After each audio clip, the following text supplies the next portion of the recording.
ಬ್ರಹ್ಮದೇವಾಯ ನೀನು ನಿಸ್ಸಂದೇಹವಾಗಿ ಮಹಾಬಲಶಾಲಿಯೇ. ನನ್ನ ಸಹೋದರನನ್ನ ವಧೆ ಮಾಡಿದವನು ಇನ್ನೂ ಜೀವಂತವಾಗಿಯೇ ಇದ್ದಾನೆ.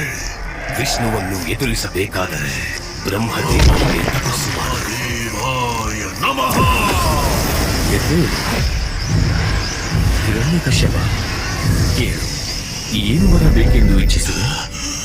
ಎಲ್ಲವೂ ಹೇ ಬ್ರಹ್ಮದೇವ, ನಿಮ್ಮ ರಚನೆಯಲ್ಲಿ ಈ ಸೃಷ್ಟಿಯಲ್ಲಿ ಜನಿಸಿದಂತಹ ಯಾವ ಜೀವಿಯೂ ನನ್ನ ವಧೆಯಾಗದಂತಹ ವರವನ್ನು ನೀಡಿ ನನ್ನ ಮರಣ ಹಗಲಲ್ಲೂ ಆಗಬಾರದು, ರಾತ್ರಿಯೂ ಆಗಬಾರದು, ಮನೆಯ ಒಳಗೂ ಆಗಬಾರದು, ಮನೆಯ ಹೊರಗೂ ಆಗಬಾರದು, ಅಸ್ತ್ರ ಶಸ್ತ್ರದಿಂದಲೂ ಆಗಬಾರದು, ಸಜೀವದಿಂದಲೂ ನಿರ್ಜೀವದಿಂದಲೂ ಆಗಬಾರದು.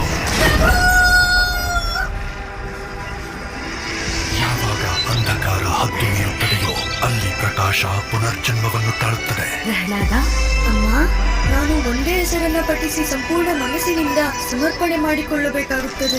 ಒಂದೇ ಹೆಸರಿನಿಂದ ಎಲ್ಲರಿಗೂ ಮುಕ್ತಿಸಿ. ನಿನ್ನ ವಿಷ್ಣುವನ್ನು ಪರಿತ್ಯಜಿಸು. ನಾನು ಭಗವಂತ ವಿಷ್ಣುವನ್ನು ನನ್ನ ಶತ್ರು ಎಂದು ಖಂಡಿತ ಒಪ್ಪುವುದಿಲ್ಲ. ಭಗವಂತನನ್ನು ಮರೆತು ಬಿಡಿ. ನಾನು ಪ್ರಹ್ಲಾದನಿಗೆ ಮೃತ್ಯುದಂಡನೆ ನೀಡುತ್ತೇನೆ. ನಾವು ಅಸುರರು ಮಹಾಶೂರರು. ಈ ತುಚ್ಛ ಆಟಗಳು ನಮ್ಮ ಗುರುಕುಲಕ್ಕೆ ಶೋಭೆ ತರುವುದಿಲ್ಲ.